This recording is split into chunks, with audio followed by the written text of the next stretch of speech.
Hey guys, we got a special episode of Almost in Agreement today. I have Chris Davis sitting in with me. He is with the Knox County Election Commission. And as we've referenced a bunch of times on the show, we have a lot of stuff that we're curious about how things work. And so we figure we go to the people that know how it works and ask them the questions instead of just guessing at answers on our own. So Chris is going to sit in for a little bit. We're going to talk about some different stuff. We are Almost in Agreement, almostinagreement@gmail.com, Facebook, Twitter, and YouTube. If we're not on a podcast provider you like, shoot me an email and I'll see what I can do about getting on there. So here we go. Hello, Chris. How you doing? Good. How are you? Good to be here. Good. All right. So like I said in the intro, and I don't know if you've got a chance to listen to us yet. Most people don't, and that's fine. Most of this is acknowledgement of how uninformed I am about not only who's running for offices, but how this whole thing works. And through years of just kind of making it up as I go along, I figured through just curiosity at this point, I want to know how things are working. And so like the first one for me, I guess just to get us started off, is what possesses one to be on the election commission? You mean work for the election commission? Yeah, it's a good question. It's I think people who generally get involved in our work are people who are just involved and are interested in the process, interested in, maybe government or civics was one of their favorite subjects, and they may not know everything, but they want to know more and they want to be involved. And ultimately, it's a job that you need people with high integrity, and you need people who are like you are in any customer service field. You're going to get we're going to get some feedback sometimes. It's not so popular because right. we have to follow the law, and that's not always popular. Right. But ultimately, we have to make sure that the process works. Right. It's something that truthfully is not for everybody. It's right. One of the biggest challenges I face as the administrator is 98% of my problems are not process procedure. They're people and personality. Right. And as far as like staff and volunteers you're working with, or just the public at large? And the public at large, Gotcha. Both. Okay. Yes. Because it's interesting to me. Like I've had a couple of the party chairs from county in, and it's like what gets somebody into being the periphery of what's happening instead of being in it. And it's like my joke is that makes more sense to me because I have you sitting across from me. That's about as many people as I can talk to at one time without getting really, really uncomfortable. And so, we have a bunch of different stuff going on right now, especially we have a very specific one. And I know it's above your head because it's state level stuff, but it still involves the counties. Because this is one of the things I get confused on. It's like, so like I understand that the commission has nothing to do with what the parties are doing. I guess to speak on the elephant in the room, we got this Eddie Manna, Gina Oster, Eddie Manna. I almost said Gina Davis, going back to some good classic 80s, actress, 80s yes, 90s good movies. Actress. Major League. Oh, what was the one? No, not Major League. Kevin Costner. I can't think of the movie. Baseball movie. Anyway. Bull Durham. Bull Durham, yeah. And I'm thinking of the one where she was the super spy. That was a great one. Anyway, sidetrack. That's what we digress, do. Yeah. And so we have this situation with Maness and Oster going on, and they're supposed to have a meeting tonight, and we should have a conclusion tonight on what's going on. And so in my investigation, for lack of a better word, as grade D as my investigative skills are, my understanding of what's going on is that a primary is not an election. A primary is a chance for the party to reach out to the public for their opinion. And so that the fact that Eddie won the vote has no basis on whether or not he will get to be on the ballot, technically. And this is where I'm confused. One of the things I'm confused on, there's a bunch on this one. Yeah, and I'm not sure I can provide a ton of clarity there. What I've been in consultation with the State Election Commission, because ultimately that's who the Republican State Executive Committee in this particular instance, right? Who they communicate with. Right, because it is a state level position, even though it's in our county. State House seat. What we've been told, basically, of course, we conduct primary elections on behalf of the parties. Right. And we have open primaries in Tennessee, as you right. well know. But ultimately, whatever this Republican State Executive Committee decides, my understanding right. is that it has the same power as if a court told us. Right. You'll put X I've got over here person Y on the ballot. Right. I got over here where I was given the full bylaws for the Republican Party, and I tried to read them, and I don't read that language because it's not really English, but it's kind of there. But that's how it's come to my understanding, and then that specific verbiage of it is a chance to voice opinion from the public. It is not an election, and that's it's a difference in terms, but there's a real clarification there, because the way I see it, the only I guess this probably comes into more of the preview, because one of the issues at least as I understand it, which I don't understand much, is that the Gina Oster campaign, the complaint is that there were Democrats voting on the Republican primary. And the way we have the open primaries makes that problematic because you can pick and choose every primary, which goes into a separate set of questions on where the logic in any of that is, but that's not the point. And so that's what I don't get about it, because if it's an election, it's an election, and a winner wins and a loser loses, and that's just the way things work. But the only way there's any validity to Gina's case, because it's not an issue of the ballots were counted incorrectly. At best, it's an issue. I guess, again, at best, it's a complaint that the open primary system let people get on that primary that in their opinion, shouldn't have been there. That would seem to be the case. Let me be very clear up front here, because one of the most difficult parts of my job is trying not to editorialize or seem as though I'm taking sides. See, I'm allowed to do it. But you are. I'm not. And I respect that wholly. At least not without repercussions. But I will say, Tennessee is a party where you do not register by a state where you do not register by party. Right. And we frequently see, if you look at people's voting histories, we frequently see people who cross over, and they'll openly admit to it. Right. And state law is such that you can do that. And ultimately, there's a process by which there are judges in the polling place who can hear challenges from other voters as to somebody's bona fides. Right, which would have to be somebody standing in the corner, watch me pick up a ballot that they don't think is mine, and they're like, "That's not him," and then I have to argue it in front of a random person. The challenge with the challenge from a practical standpoint with that is your judges are always two of one party and one of the other, and they all have to agree. Is that really going to happen? Probably not. No, it's not going to happen. Not in practicality. And just as I've shared with seemingly everybody now, in this Oster-Maness campaign, we had no challenges to any absentee votes, provisional votes, early votes, election day votes. Well, because it seems to me, in the way I understand the way that is written, it's almost impossible to do anyway. That's right. Because you'd literally have to be standing over my shoulder or standing over the volunteer's shoulder as I'm picking up the ballot, watching me grab a ballot, and you'd have to know me personally enough to know which party I quote affiliate with. Yeah. Because one of the issues to me, and I would consider myself more libertarian, that goes into further conversation I want to have with you about that, is that I don't affiliate with either major party. But I appreciate the open ballot or the open primary design because it gives me options. Where in other states, as a third party, which most states don't really recognize, I would have to be under the independent category, and I get no primary access. And so I like the open ballot system. I'm pro that. Again, I understand that you can't have an opinion on it.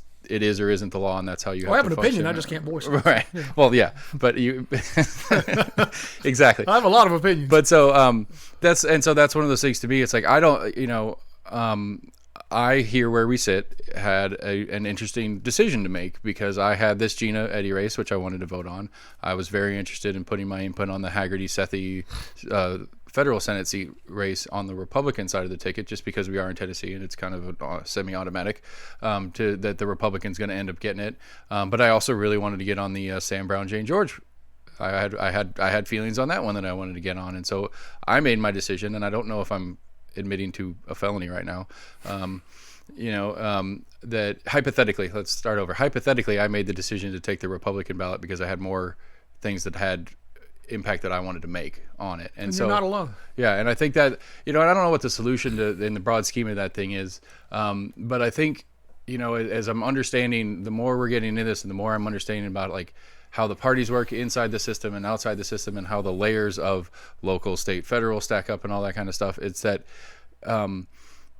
it's not necessarily about me making a decision. It's more of me being handed decisions and then making a decision from there.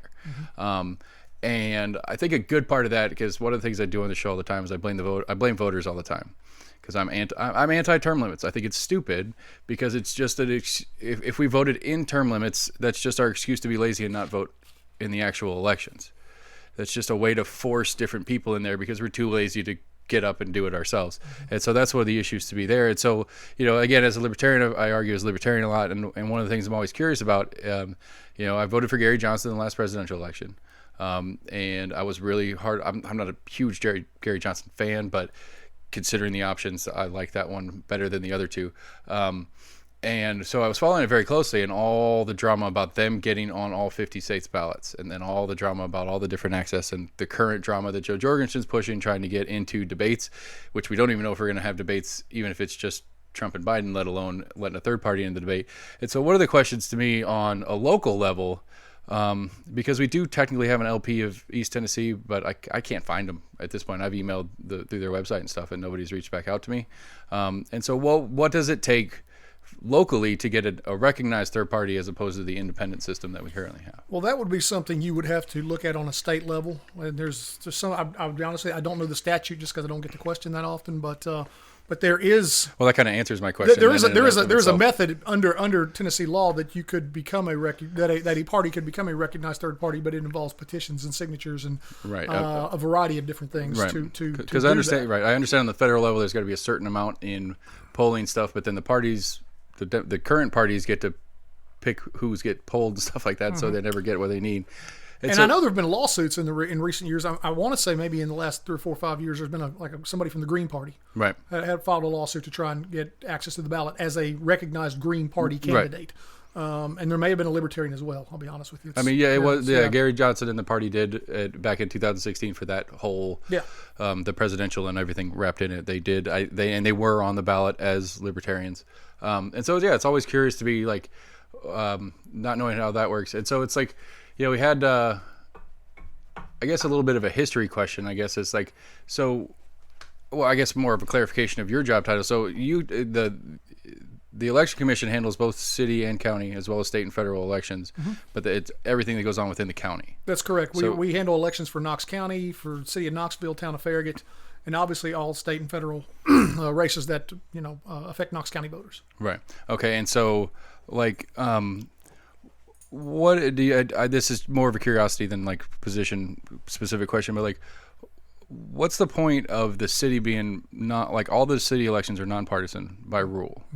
Is there what's the history of that? I guess is the question. That's state law actually. That the school boards and I think it's state law, and then it's also allowed to be drawn into your city charter and or county charter that your boards of education and your state and your cities can be nonpartisan races. And that's obviously I shouldn't say obviously, but there has been a push from certain parties over the last couple of years to make, and even in the legislature, to make city council races partisan affairs. And that's one of those things. I don't know that that's going to go away with the Tennessee legislature. Right. Having to, that's something that will, I think, and this is, once again, I'm not editorializing here, but I do think as you see a lot of Tennessee cities become, just to be blunt, more blue, right. That's certainly something I think that the legislature might continue to look at. Right. Because, okay, so how does that work as far as like, Eddie Manis is a topic anyway, but Eddie Manis was like, so how do the primaries work for a nonpartisan, or is it just anybody who gets their petitions on there? I'm not in the city, so I don't get city ballots. So okay. I don't have a history of voting in city ballots. And so like, how many people were running for mayor of Knoxville last year?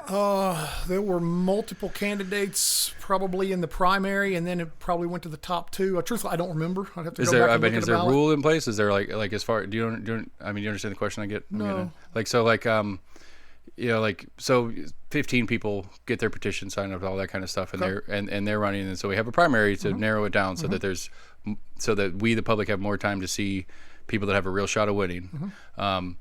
And essentially just to clarify for your city races, like for mayor, for instance, if you, let's say we have 5 people running, well, it's going to be top 2 move on. You'll have a primary, but it's not technically a primary in a Democrat Republican sense. Right. Yeah, but that's more of a runoff probably is the best way to say it. But that answers the question though, is that at the whatever the final primary is before the general is going to bring it down to 2 by rule. That's correct. Although there are some races, mayor is one, I think city judge is one, where if you get 50% plus one, you're the only name on the ballot. And so basically, if you only have 2 candidates in the primary you're going to have one person basically be on the general. Whereas at city council, you could have 5 people, one of them could get 90% of the vote.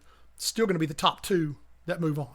Huh. Does that make sense? It does. That's the way the city charter's written. Right. That's weird. Because that specifically on the judges one you're talking about, that basically means that, so realistically, well, I think one of the things I've heard over the years why this was drawn into the city charter this way was, and this is I'm going back in the day here in air quotes for people who can't see me doing that, but back in the day. In the primary, you only get to vote in city council races, for instance. You only get to vote in your district. Right. So if you probably have some people here within a mile of where we're sitting who are in city council district 2. Right. Next year, it'll be on the ballot. City council district 2. It's currently Andrew Roberto. But next year, that race will be on the ballot. Only people in district 2 will be able to vote for presumably him or someone else. Right. But when it comes to the general election, the entire city gets to vote on district 2. And the thinking behind that, as I understand it, was decades ago, the people who drew that into the city charter did not want to have a district elect a radical into office. So the primary, we'll let you pick from your folks right here. Right. But citywide, the entire city gets to weigh in. Right. I mean, Does that make sense? Yeah, I follow. I mean, I track it a little bit in the sense that but if it's only one, that's so weird. I'll give you an example. And, I'm not making an editorial statement for anybody out there. But I'll give you an example. I'll put it in the show notes. I'll make sure it's clearly stated in the show notes. I appreciate that. Thank you. This is informational only. There you go. Back, I guess it was maybe 2017, there was a city council race over in District 3. Mm-hmm. And your top 2 vote getters were a guy named James Corcoran and a lady named Seema Singh. And in the primary, which is only folks in District 3, Mr. Corcoran won pretty significantly. Mm-hmm. But the top 2 move on. And so then the whole city gets to vote on this. And when you turn around, Mr. Corcoran went from winning his district heavily, the entire city voted, Ms. Perez won. And so that's kind of a... But in that primary, he didn't have the 50+1. He only had in the 40s because there was more than just the 2 of them. I don't know. That's presumably right. Yes. Okay. Yes, because there were like 5 candidates in there. All right. Okay. So that makes sense. I get it. Okay. So right now you have another one that's just kind of a procedural thing that I'm always curious about. District 6 in the county commission, or excuse me, in the school board, ran for county commission and won. Mm-hmm. And so now she is vacating that seat. That's correct. To be replaced, and we're trying to get somebody in on that because that should have been back on our August ballot if it was an open seat at the time. If it had been an open seat at the time, yeah. Right. But it's on a 2018, 2022, 2026 cycle. So right. Normally it wouldn't be, but yes. Right. And so I get the broader question is how does that because we talk about it federally because it's what's in our face all the time is you have Kamala Harris right now who is a sitting senator who is not doing any senatorial work. She's running around doing her campaign right now. So I guess the real question is, what happens in those, we have this one specific here where it happened to time out fairly well that we have a short term where we're going to have another election on it. What's the normal kind of procedure if it's a broader window between them vacating the seat to take a different seat and then getting an actual replacement elected? Because we had another one in the same animal with the public defender's office right now too, because this was a special election this year for a vacated seat. And you'll have one with there's currently a circuit court position open, circuit court judge position open that presumably will be filled by the governor sometime in the next 3, 4, 6 months, whatever. But specifically with this school board seat, if the timing had not worked out, then the county legislative body, and that's written in state law, county legislative body will just fill the seat, which they will probably do anyway. I've heard rumblings about that. They'll probably fill this seat for a couple of months until this election is held, the winner is declared, and he or she is sworn. Because especially right now, there's so much stuff going on with the school board. I had Virginia Babb in earlier this week and talked to her about the madness that is them right now. And she was talking about that. And so, we do our best to, because today or yesterday is when people are allowed to start bringing in their petitions for that. I gotta get with you about getting myself as an official writing candidate. We had Carrie Keeling in here too. That was fun. Yes. As far as because like I said, a lot of this is just what I do remember of civics class is not much, and it was nowhere near as detailed as I'm understanding the reality is. Yeah. I don't think I took civics past sophomore in high school. And so that was basically 3 branches of the government, and they I don't remember back in school. It's funny you say it that way because it's one of the biggest challenges I face with dealing with voters, and this is just the reality of it. I expect the voters to only have a cursory level at best of knowledge, right? But some voters literally. One of the biggest challenges I face on a day-to-day basis is people calling me up and complaining about the law, and it's I'm not the legislative branch. I can't do anything about this, and they don't. I try and explain it to them, and it only makes them madder, and Right. they just don't get it. Right, and that's one of the things that we've talked about with a number of candidates as well as amongst ourselves on the show. That's concerning. Concerning maybe an overstatement. It's confusing. Like, it's truly confusing. Like, I consider myself a fairly smart person, and had I not, like, this was an accident. Like, we started this, a group of friends. This was just us talking about life, and we argued and made fun of like politics and stuff all the time. And we always argued about how local politics was important. And the harder we looked into it, the harder it was to really find good information on local candidates, unless it was like a mayor or governor race or something like that. Outside, because, like, again, sorry everybody, I tell the story all the time. Gina Oster was my first guest. I got a hold of her office, talked her into coming in here, and I was like, I'm gonna do some research, I'm gonna find out about her, and there's no information. And it's like, we couldn't have done this without, I couldn't have had what I would consider a solidly informed decision off of what was available to me prior to me going out and doing it myself. And so this part of the show is like totally accidental and just trying to dive into the rabbit hole of the depths and the complexities. And so one of the things we've talked about a lot, which is one of the many reasons I wanted to have you or somebody from your office on here, is trying to understand like how this districting works. And I understand it's not a decision of yours, as far as like how the district works. Cause like I was joking how I appreciate that like District 4 in County Commission and school board are the same thing, where I'm District 6 and State Senate seat. And we being the election commission, we literally, we took that to the city, to county commission and to state law, or to the legislature a number of years ago to make those match up, because it was confusing prior to 2012 when you could be in county commission District 4 and school board District 5 or something like that. And it's the biggest challenge we run into now with school boards is your school board seats don't necessarily align with the school your child goes to, and that is where we get a lot of heat. But it's like, your school board members, they're representing everybody. So it doesn't matter that much that theoretically my kid will be in District 4 in elementary school, but then in District 5 in middle school, and then back in District 4 in high school. The same legislative decisions that the school board does is going to apply to all those schools in the process anyway. But it is nice to know who you get to yell at when you get mad about something, and then that gets confusing. But that's the point. And so Sam, one of my co-hosts, he had updated his registration this year, and I don't know again if this is within your realm of whatever, if it's a state level thing, is on his registration card now it has his polling place as well as all the districts he's available for from that address. And I thought that was fantastic. And that's something that, like we've joked about on the show, and like you can go on KGIS and you can get all your district information off of there. It's something that I don't know if that's something that's in the purview that would be nice. Like, one of the things to me coming into election, especially going into this August 6th, I was trying to find mine, and I go onto the election commission website, I can get a full ballot. And then some third-party sites you can find narrowed down ballots as far as what's local to you. I think it would be super handy if it was available that I could put in my address and I could get the exact same thing I'm going to get on election day. So I know exactly who, because it's often that I don't know if I have it here because I got the full ballot when we were warming up to the August trying to figure out who's where. And it's like 7 pages. And I'm sitting there going, which one's my district? Which one's my district on this one? And especially when what little media is out there doing local coverage is talking about everybody. And I'm trying to remember if that's one of mine or not. And I can't remember who it was. It was a couple of years ago.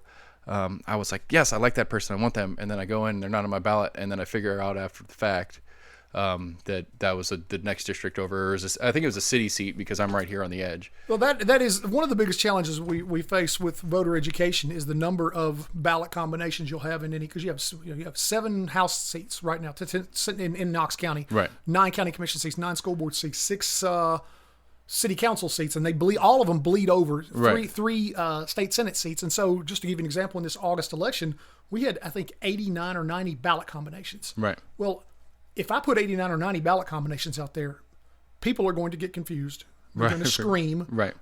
I got the wrong ballot. I argue with extremely educated people that I know, master's degrees, higher education. They swear that they should be voting for so-and-so. And I can look them up in KGIS and said, no, you shouldn't. Right. You shouldn't be voting for that person. But they gave money to candidate X, or they put a yard sign in for candidate Y. Right. And they want to argue with me. And it's like, it's right there in black and white. But it is a challenge, and it is to just to be fair, voters do have to do a little bit of research. And we're running into some redistricting here in the very distant future because we just finished next 24 months. Yeah, right. We just finished our census and stuff like that. Yep.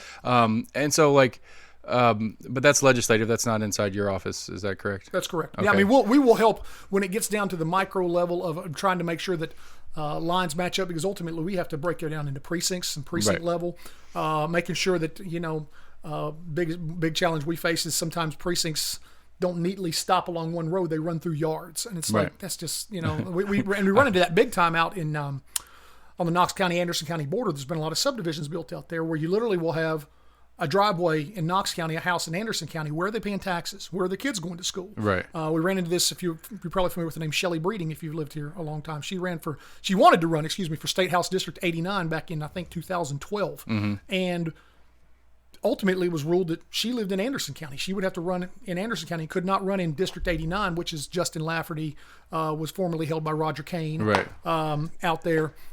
But it was one of those situations where driveways in one county, houses Right. in the other, or part of that. Really, one of them ran through the living room, and this is the type of thing that we have So to. like We legitimately, have to combat. like which room do you sleep in? You're in this district. That's it, and you get a one-time choice basically. So it's crazy.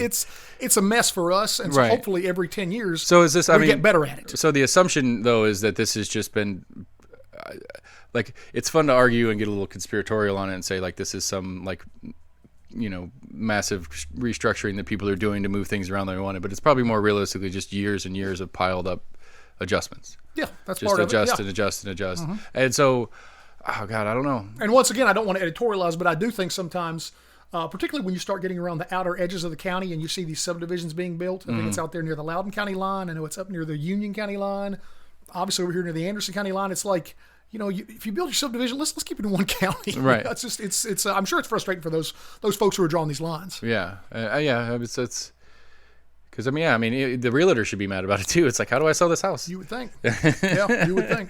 Okay, so I mean, again, like that's what like I don't know what it like because accidentally as we've progressed doing this, I think you and I are in the same position, trying to educate voters.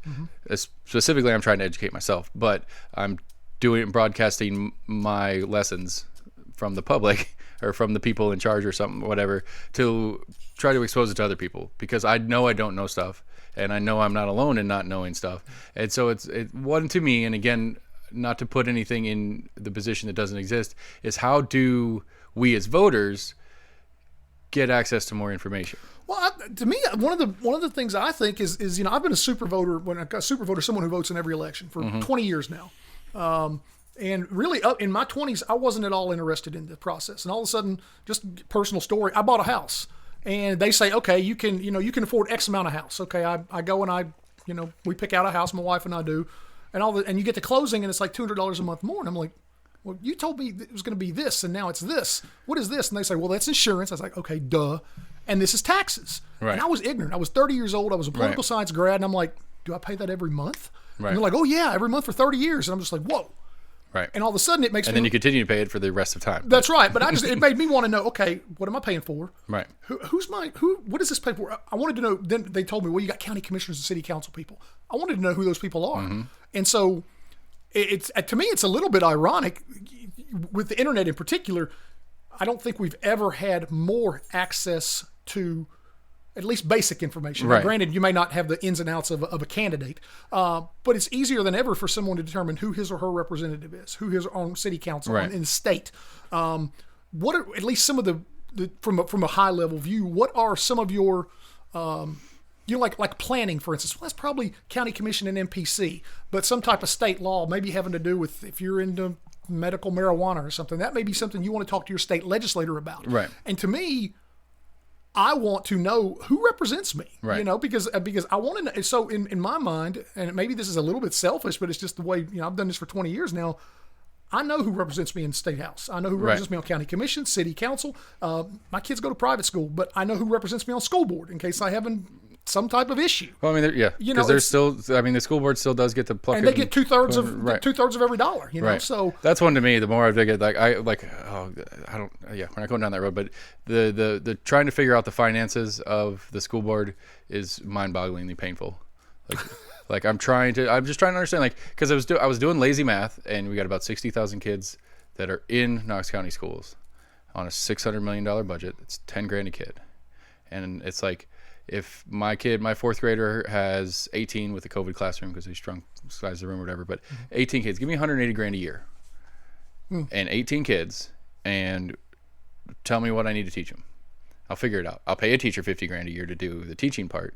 I'll go hire a karate class, a karate guru to come in once a week for PE. It's like the math to me just doesn't make sense. And it's what, like, again, that's the worst part is the deeper I get into this, the deeper the hole actually is. Yeah. It's like I'm halfway down the hole. Nope, you're only at the very beginning of the top. Yeah. And so, but one of the things that I've had struggles with, and it's one of the problems in there to me is taking social media off the board, which is a whole nother debacle.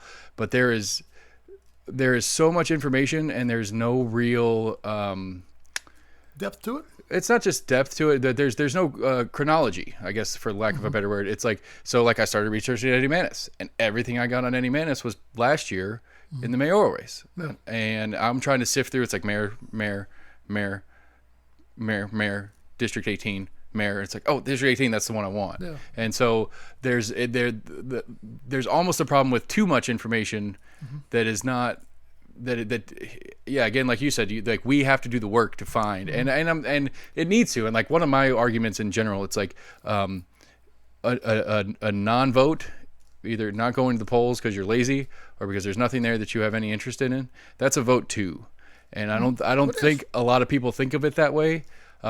Partially because they don't know which one of the two that person's actually acting upon. Because like if I didn't have Joe Jorgensen, my libertarian candidate for president, I don't think I'd vote this year for president.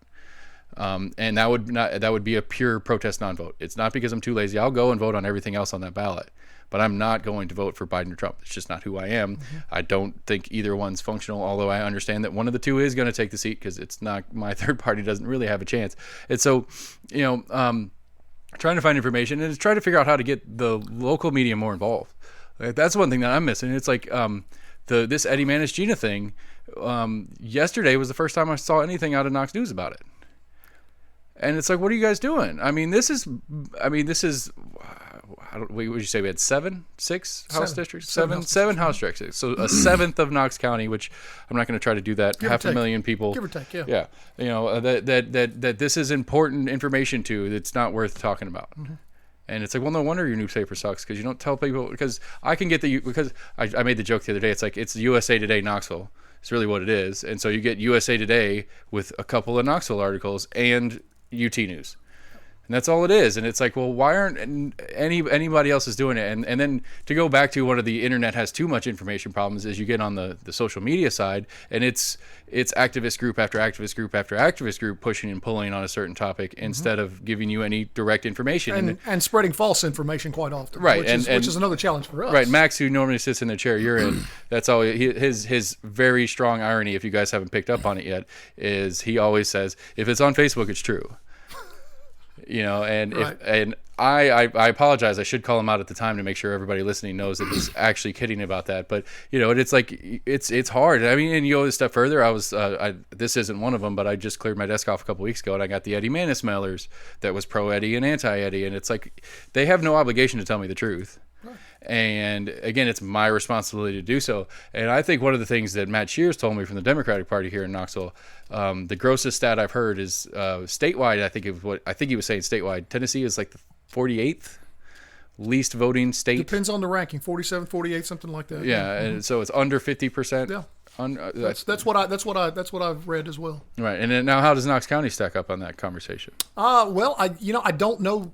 In terms of 95 counties, how we rank, one of the things that I'm very proud of, and one of the things that we significantly push here in Knox County a lot, certainly as much as anybody in the state, is early voting. And I know it's a little bit of it's a nuance there. But so as a method of voting, right? But as a percentage of the total available in Knox County, what does Knox County do? Depends on the election. Anywhere between a city election can be as low as 50%. Right. Presidential primary may even be less than that, because everybody waits until the last minute to cast his or her ballot for a presidential primary, because maybe the candidate will drop out. Which is wise. Which is understandable. Yeah. But in a presidential election now coming up, everybody should know how they're going to vote. Mm-hmm. So I'm hoping we get 75+%. Okay, so you're saying, okay, I'm sorry, I missed asking my question. You were so you're saying about 50% of our total votes are early voting. Maybe like in a presidential primary or a city election. Right, but you can go like an election like we have coming up here. I'm pushing for 75%, easy. Especially this year with everything else going on. Particularly this year, and then you don't know what's going to happen on November 3rd. Right. And it makes it easier on our office answering phones, because there's so many people. We'll have 40,000+ on election day. I guarantee you right now, everybody listening to me, I guarantee this to you, who are they're going to go and vote on election day, and many of them are not going to know where they vote. Other than president, probably who's on the ballot. Right. Yes, do better at that, people. Are they even registered? Right. They won't know that. If they are registered, maybe they were purged because in one case we had in 2016, I like telling this story. Guy calls up and he's just raising Cain because he's been told he's purged. And I'm like, well, let me look you up, sir. I looked this guy up. We purged him like in 2004 because he hadn't voted since 1992, I guess it was. And what is that, 16 and 24 years. He hadn't voted in 24 years. Well, the law kind of presumed you're either dead or you've moved if you haven't voted in 24 years. And the fact is, he just found somebody that he wanted to vote for. And so it's, it's... Because that is an interesting one that is a big topic currently with the mail-in voting conversation and kind of stuff like that like, what is, I mean, is that a state level rule? Is that like state by state they change how they purge ballots or purge and we no longer, just to be clear, because people ask me this all the time, Tennessee no longer purges for inactivity. So now moving forward, you're not going to get, if you don't vote for 10, 12, 14, whatever years in a row, you'll get purged for the normal reasons you'd get purged. You move. You're convicted of a felony. So is there a database in place that election commissions have access to know that you've registered somewhere else? Secretaries of State, that information is filed with each Secretary of State, and then we share that information from state to state. So if you move to Portland, Oregon, and you register there, that information's... I want to live. I don't want to move to Portland, Oregon. I understand. Right now. I just picked the city out of a hat. Maybe I should move to Green Bay from what I'm looking at here. There you go. But if you move to Green Bay, they would ultimately, the Wisconsin Secretary of State would send us something saying that you registered to vote there, and then we would purge you from the rolls here. Okay, because that's one of the ones you hear about a lot. It's like people like and some states not keeping up, or maybe it's just one of those narratives that people throw out, and that people registered in multiple places, and that's one of the concerns with the mail-in ballot conversation federally is that people are going to get ballots both ways, and it's like, how are you gonna, I don't know, like the absentee ballot doesn't bother me. The premise of the absentee ballot doesn't bother me, but in my history as a voter, I've never had a hard time voting. Like, it's never been an issue going to finding my place of to vote and finding the time to do so. If I was too lazy one year or just didn't feel like I wanted to, I didn't. But it was never an issue of access. And so, like, I don't understand I don't understand the argument of why we would want a universal mail-in ballot. Nor do I. I just it seems I will editorialize on that. I don't understand that at all. I just think it doesn't seem, at least on the honest election part of the conversation, that it's going to be a positive for the majority. And anybody who really needs an absentee, there is a system in place already for that. That's correct. And we have early voting in Tennessee, which is at least 14 days of early voting in every election. Right, and right, if the volume of people is a concern. What about drive-in voting? Can we figure that out, or is that a rule? Yeah, we can't do drive-in voting in Tennessee. No. Just thinking about it, I was just throwing it. Because like I got one of the comedians. Typically called curbside voting, but yes. Yeah, one of the comedians I follow, he's been doing like drive-in movie theaters. He's been going on tour out and doing his comedy show to people in a parking lot, essentially. And it's just like, I mean, people working with what they've got. This is what we've got. This is what we're dealing with, and we're moving forward. And so it's so frustrating when people get all bent out of shape about this mail-in ballot conversation, because it's not it's not a question of health and safety. I was very, very pleased with the experience this year on August 6th going in and all the measures put in place. I felt like a teenager again filling out those square bubbles for my paper ballot filling this year. Filling out your SAT or something like that. Yeah. I haven't done that. Standardized tests. Haven't done that. Well, that's exactly the analogy I use. It's just like taking a standardized test. Just fill in the bubbles. And you don't even have to have the number 2 pencil. There you go. Just a black pen that's provided and sanitized before you got it. Like, I had no problems. It was quick. The only thing is, like, I kind of wanted to keep my paper, but I get that's the point. But I just wanted to be like, look, see, I did it. But it scans it and then shoves it in the thing. You don't mind me asking, where'd you vote? I'm right over here at Rocky Hill. Okay. Yeah, that's my precinct 71. Okay. Yeah. Good deal. Well, now you're telling everybody where I lived. We talk about it all the time. It's no big deal. I always joke because, like, the general area, I guess. Right. Yeah. The fence right out the window, that's city. Morel Road's all city, and so I get all sorts of. That's what I was saying, like finger annexation, yeah. Right, and trying to figure out my ballot all the time. I get so much city stuff on. I had the city fire marshal or city fire department come out once when I was burning in my backyard, told me I couldn't burn. I was like, no, I'm in the county. I'm allowed to burn. And so we had a little bit of it. He's like, are you sure? I was like, yeah, I bought the house. I'm pretty sure I'm in the county and not in the city. Well, without divulging your neighborhood, I've looked at a city map before, because the way the city has done its finger annexation is just maddening. And now there's one property in this neighborhood that is city and voluntary annexation. Yeah. And it's so weird. And it's like, it's that those taxes are worth your trash pickup. Exactly. I mean, that's really all. And fire coverage, I guess. Yeah. Which again, we can't blame the fire department for showing up at my house because it's all around me, and I'm assuming that it's one of them that called the fire department on me, and they're in city, and so the dispatch didn't know what they were doing. Yeah, so I don't like. Again, the original question where we went way down on the road here is like, what can I do as an angry voter that likes to get angry at other voters for not being more informed? I don't know, like, and this is a broader thing, not just like a website to go to or whatever. Like how, like, you know, we have redistricting coming up. Who and how do we yell at somebody to go a logical approach at this instead of the more, you know, at least assumed some gerrymandering of some extent will be happening, because it's not your decision or the election commission of the state of Tennessee's decision. Sure. It goes through the legislature, the rezoning process. So it's going to be Eddie Manning or Gina or Virginia Couch that I need to talk to about that, or Becky Massey, or is it start in one house or the other? I would think. I don't know that it starts in one or the other evenly. But that's who I would start with. And frankly, I'd probably get my county commissioner involved as well. And I guess. Yeah, I got Kyle Ward coming back on. Yeah, I got Kyle Ward. He was on during campaign. We got him coming back on here in a couple weeks. I just talked to him yesterday.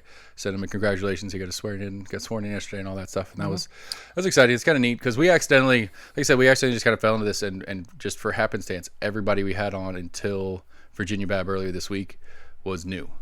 No, I hadn't had a sitting person until I had Virginia Babb, as far as a city elected official. Yeah.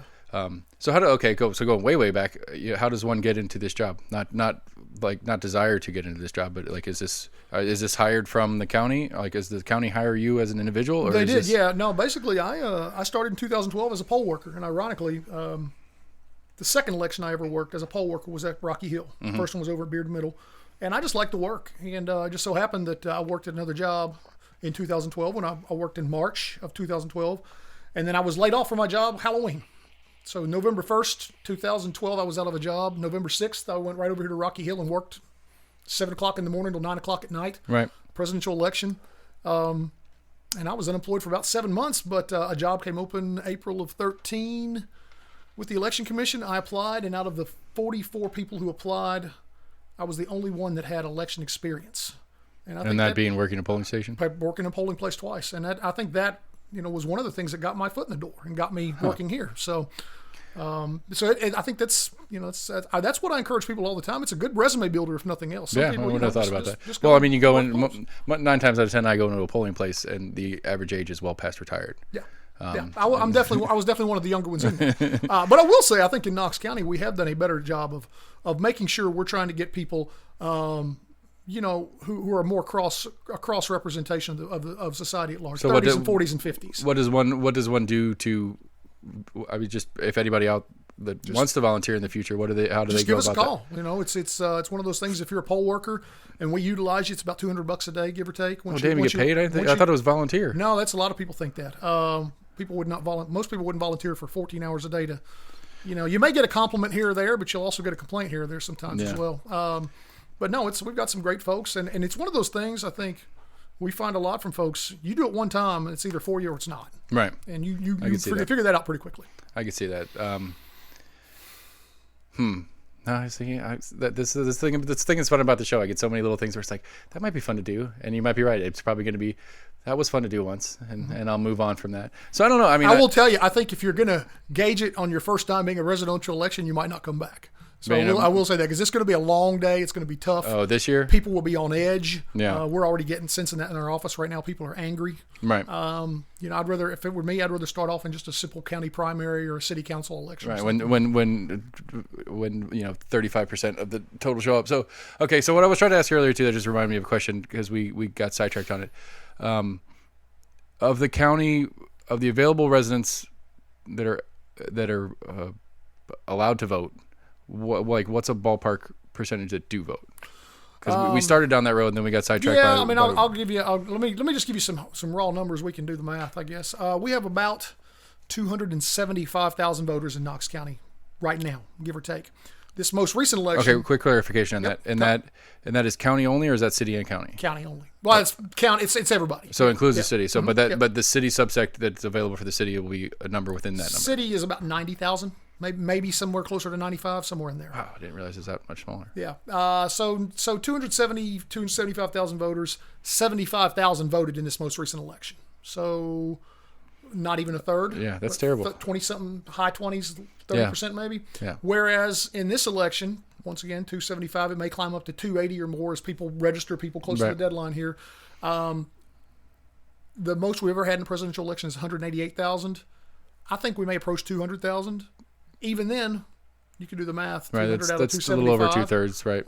It's better. It's way better. And my theory is, I mean, there's always going to be a certain percentage of people in life. I talk to them. They've just lost a loved one. They're going through a divorce. They've lost their job. They're fighting cancer. They're not going to vote no matter what. Right. But what percentage is that? Is that it can't 2%? be that Is big, that 5%? Right. It's not much. So there's a lot of people out there who just don't care. Right. Well, I was just thinking about that too. And so, because the other side of that too is like 275 are actually registered. Mm-hmm. We are right at 500,000 in county residency, 60,000 K through 12 in the county school system. So it doesn't count. That's not counting kids that are in the other private schools and stuff like that. So let's generously round up to 100. Yeah. So that's only 375,000 of the 500,000 that live in the county that are registered. Mm-hmm. And so that's that. Take out the 0 through 5, and yeah, Yeah, that's what I'm saying. Yeah. Right. You still got a lot of people. Right. We were at best only 2/3 of the people that are in the window of being capable of being registered voters or even registered to vote. And there's a certain percentage out there, and I don't know what that is, of people who have committed a felony. Yeah. Now, it's a few thousand? Is that many thousands?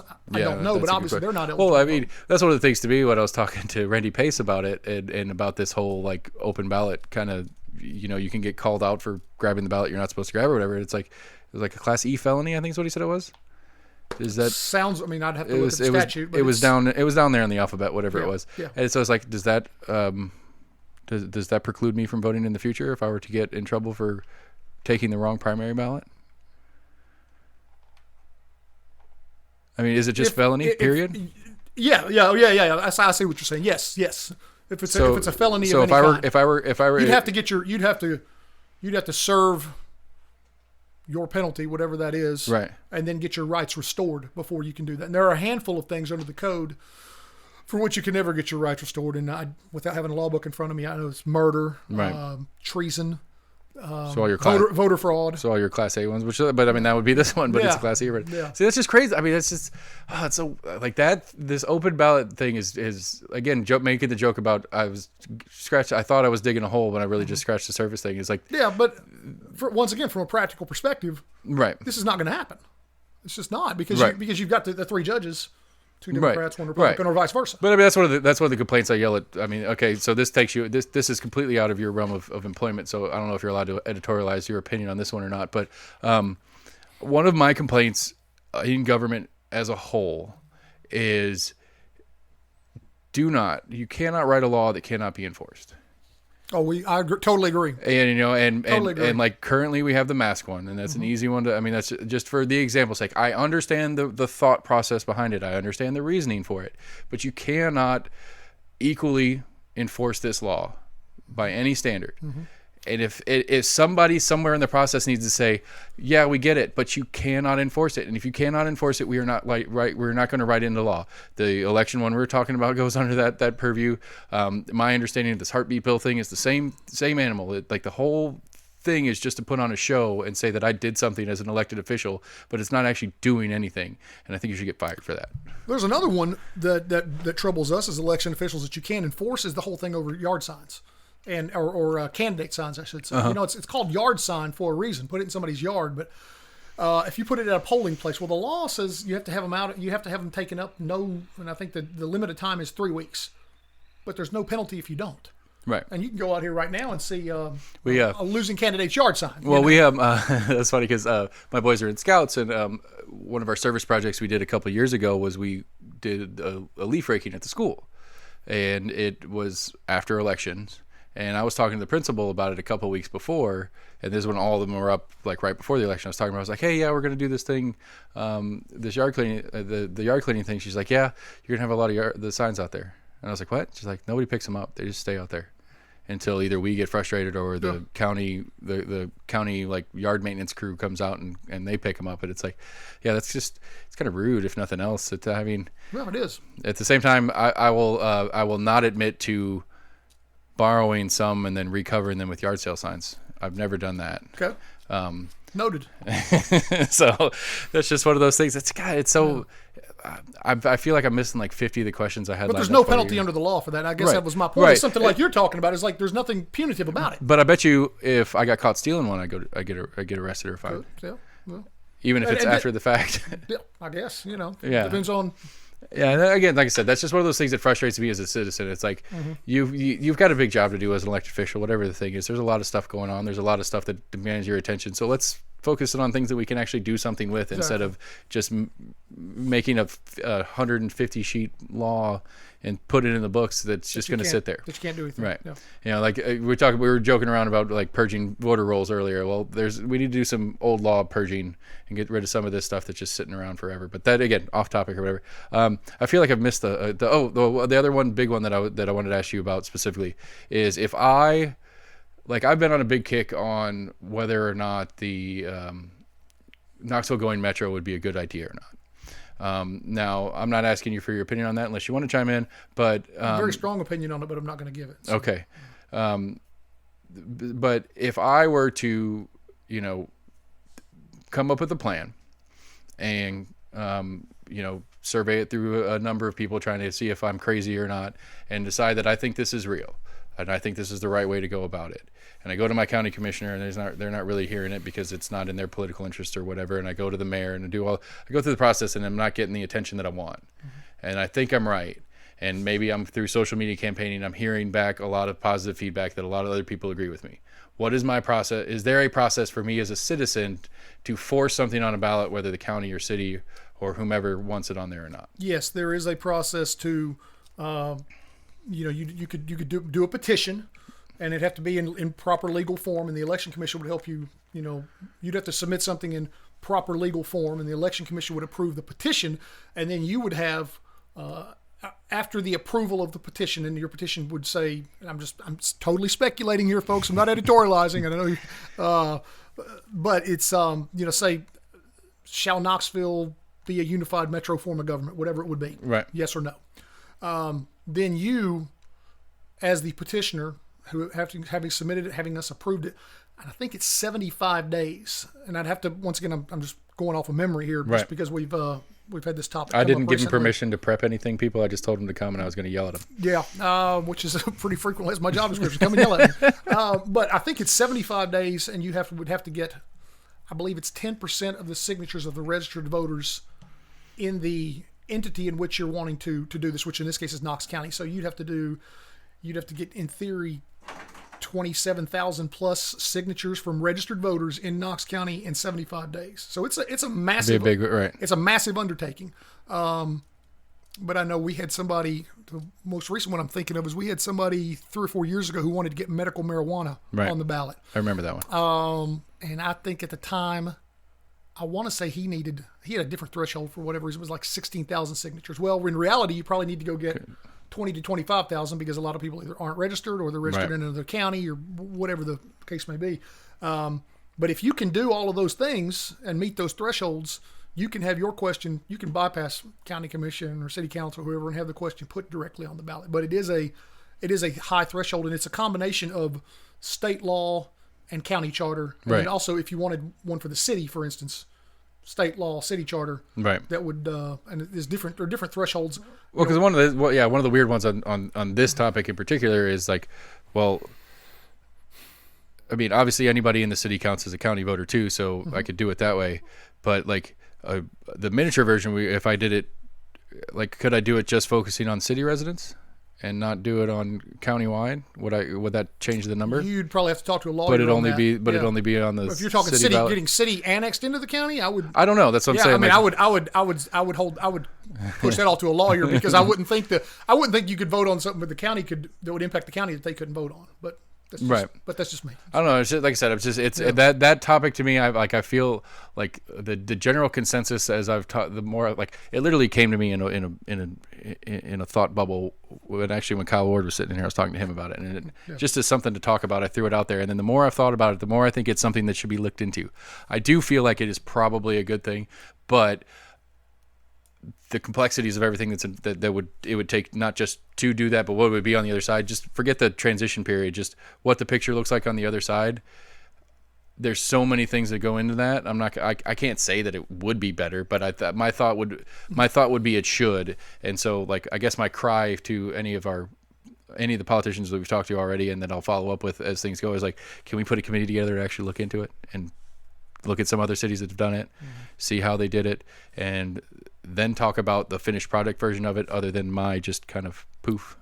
And I think, and I'd have to go back in the archives here, but I think this may have gone in front of the voters back in the 90s. Yeah, 20 years if memory ago. serves. Yeah, I was talking. A couple of people brought it up. I think Eddie Manis said it was 94, 96. I thought of something like that. So mid 90s or something like that. Yeah. So that's always a big one to me, because again, like I want active, interested voters that are taking the time and energy to listen to my show so that I can get big sponsors that pay me a lot of money and be better citizens at the same time. Both things they're both wins for everybody. And so that's what I'm shooting for, is trying to figure out how to make this more engaging to the average person, because that's one of the main things that is missing. Is there's the engagement's not there. They're far off people in far away lands, to a lot of people that are voting on stuff. They're especially when you get to federal stuff, but locally. Well, and even to someone I consider myself to be relatively well informed, not educated necessarily, but informed on what's going on locally, sometimes it does seem as though there's a dearth of information. And I think in my mind, what we're doing today is kind of a long form journalism, if you will. Right. If you're writing, I think the community needs more of this, right, from candidates, and from that's elected officials. Right. This is perfect. This is to someone who is interested in the process and who wants to learn more because he or she's going to be voting on it. Right. Something like this, I think, is valuable. Right. And that was kind of like, again, this was not intentional from the start of the show, but the format of podcast that I wanted to do was the longer form. I wanted to have conversations with people. And if you go back and listen to any episodes that we've done with any of the candidates, it's not just me asking questions. I'm telling them what I want as a constituent. Mm-hmm. I'm telling them, like, this is an issue that I think needs to be addressed, or that's a problem and we need to do something about that, or something like that. And whether the listenership agrees with me or not, the way they answer and respond tells you more about that person than whatever their bumper sticker says. True. And I think that is an important factor that I think a lot of people just don't think about, and they're too used to the boiled down catchphrase social candidacy media and stuff like that. Yeah. And right. And so again, this is my attempt to do better as a voter, and then I'm also going to go out and yell at you all for being crappy voters and do better. Like I'm the terrible host that yells at my audience, because it's like, you guys need to do better and put in the time. I'm trying to give you a start. That's all I'm after here. I'm giving you a start, a way to access to certain people, and we're going to stay locally focused. If I can pull a Haggerty in, I will, but I don't really care. That's above what our focus is. I mean, really city, county, and then state level elections that come from city and county areas is all I really, really want to understand. Maybe one day we'll blow up and think I'll get crazy and have to go further up. But my argument to this day is always going to be that Mayor Jacobs and Kincannon and all the different city council and county commissioners, they change my day to day way more than any Pelosi or McConnell or Trump or Biden or whichever one you hate more or less, whatever. They are the people that matter in your life. And our attention span as voters and consumers of this information can't handle paying attention to the local as well as the federal. So stop paying attention to the federal and pay attention to your local, I guess, is my point. Yeah. I don't know. Is there anything you like? Again, like I think if anybody wants to reach out to the office and volunteer, that's cool. I'll put a link to the or the election commission website in the notes for anybody who wants to get through that way. Is there anything that you'd like to share while you have the stage? I would just say I echo your sentiments with regard to local elections. I mean, this is one of the battles we fight. I have so many people who email and call us every day over the last month, and will for the next couple months. Right. I've got to vote in this presidential. You got to vote in this presidential. but they're not as interested in their city council person or the county commissioner Right. who directly impacts their life on a Right, day-to-day because basis more. because that reminds me of something that I find very interesting, and it's not. I don't think it's. I assume it's not intentional. It might be somebody got smart back in the day, but like the way certain elections line up, like there's going to be there's a lot more interest in the down ballot items this year because of the presidential election, and so the Jane George, Becky Massey. That's going to get a lot more votes than I would have gotten in District 5 or District 7. District Right. 6 will get more votes because it's on the presidential ballot. That's Right. exactly right. Right, and so all the ones that happen to line up year wise are going to get a lot more attention than years in past, and like I don't know if that's a good thing or not. Like part of me wants to be like, well, it would be better if everything was at the same time, because then everything gets all the attention, or if nothing was at the same time. Like if all of our city, county, state stuff was off year. And then, That's another argument that that we get all the time is should we move city elections to county to coincide with county elections? And there are pluses and minuses for both. Yeah, I mean, because we talk about the wealth of information and how overwhelming it gets with all these candidates. Well, add another layer of the system on top. I could see how that gets harder, but at the same time, you should get more involvement because more people are going to be active now. You would think so, but then if you move your city mayor from being first on the ballot to being 19th on the ballot, are people going to be as interested? And you're having to raise money as a city mayoral candidate against state house, state senate, Right. county commission. One of the arguments a lot of people like to throw out is trying to take some money out. Yeah. And if those super donors have to spread it out over a lot more things, then it at least lessens the money in each activity. But I don't know. That's a good idea. That's something to think about. I didn't think about that. And also the partisan aspect of it. You have a nonpartisan race. You're moving it into a middle of a partisan election. Does that get more partisans out, and therefore does that impact your vote total? Does that Right. impact your candidate's vote total? Who knows? Right. Like I can editorialize. Like if I'm a Republican on this November ballot that isn't Trump, that's a weird spot to be in. It's just a weird spot because if Trump doesn't win, you probably ran as a Trumper and you're in real trouble. And so any district, let me correct that, any district that you're running as a Republican in that Trump is going to be on the top of that ballot because of the way it breaks down order-wise, you're going to be in trouble if the ballot is pulled by a Trump hater, I guess is what I'm getting at. And so if you're further down that ballot and you know that you're in a more blue district, you're in trouble as the Republican, regardless of quality of what you could or couldn't do for the job or anything like that. And like stuff like that, it's interesting. And I don't know, it's one of the many things that again, just talking about digging the holes, it's like, there's a problem. I don't know what the solution is. Sure. And there's more problems. And every time I try to think of a solution, it illustrates 17 more problems. And I don't know what the solution is. So I don't know. Chris Davis, Knox County Election Commission, I really appreciate you for coming in. If anybody wants to get a hold of us, we're almost in agreement at gmail.com. I'm doing this wrong. Whatever. You don't get the theme song outro tonight. But almost in agreement at gmail.com, Facebook, Twitter. We're on YouTube. Shoot us any questions you have, and we're going to keep pushing, and we're going to keep trying to get more information and figure out who the persons and peoples that are involved in the process that you guys need to be more active in. Because if you're not, and if you're just voting because you're supposed to, I'd rather you just don't. Don't be a sucky voter. Educate yourself. Learn about your candidates. Go through the time and pick the candidates that are right for you and your community. Thanks, everybody, for listening. Have a great afternoon.